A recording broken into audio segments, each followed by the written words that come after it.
Hi, this is MJ Shore from Jenaly Technology Group. I'm here with my good friend John Garber. John's with Connections for Business down in Hollywood, Florida. And I get to see John a few times a year at a mastermind group that we both belong to, where we come to make ourselves better business people and bring our clients better services. And John does a really phenomenal video blog called The Master of Disaster. This is The Master of Disaster. That's my name. John lives in Hurricane Alley, so I just want to ask you, where did the idea for Master for Disaster come from, and why are you so passionate about it? Well, I'll tell you, the nickname, the Master of Disaster, was given to me by a coworker, and it stuck because I'm a certified business continuity planner, and so my focus is helping businesses be bulletproof, disaster-proof, survive anything.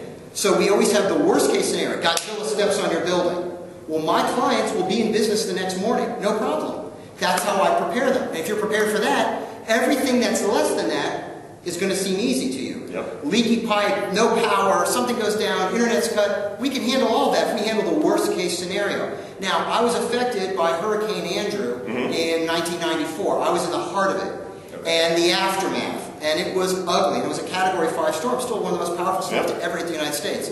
What I learned from that experience of going through the heart of a Category 5 storm has changed the way I prepare myself and my household, and how I prepare and help Connections for Business, and then I carry that on to all my clients. So one of the most important things that a modern, technology-oriented company, notice anyone that relies on technology can do, is make sure that their key systems are backed up or available off-site. Right. You cannot be bound up in your building no matter what kind of building you're in. If you've got Exchange on-site, you've got to have Store and Forward off-site. You've got to have a replication off-site. People who have backups of any kind in the same place with the servers are just living in a house of cards. Right? There's no way to survive that. You've got to have as near a real-time replication off-site as possible, and a plan to get it up and running in the shortest amount of time possible, because a backup that you can't access fully functioning is just a paperweight. And if you don't mind me saying, I've got a whole series of little mini workshops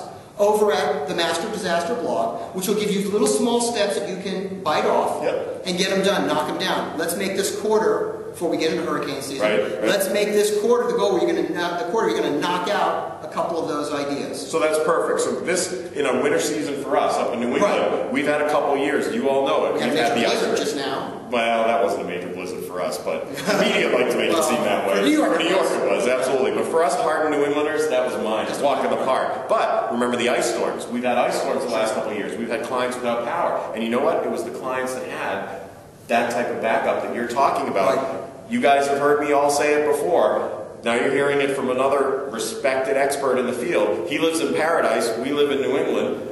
He sees the same things that we see. We're talking the same language for a reason. We know that this is what is important for business continuity. So what I'd like to do, if you'll allow it, is I'm going to put some links on the blog so that you can follow up on this and look at some of your stuff, because your stuff is fantastic. Thanks so much. It's giving, it's educational. More importantly, it really is about good, solid business continuity, and what we need to do as responsible business people to ensure that we can survive a week without power, a hurricane, an ice storm. Absolutely. John, thank you so much. I really appreciate it. Excellent. Take care, everyone.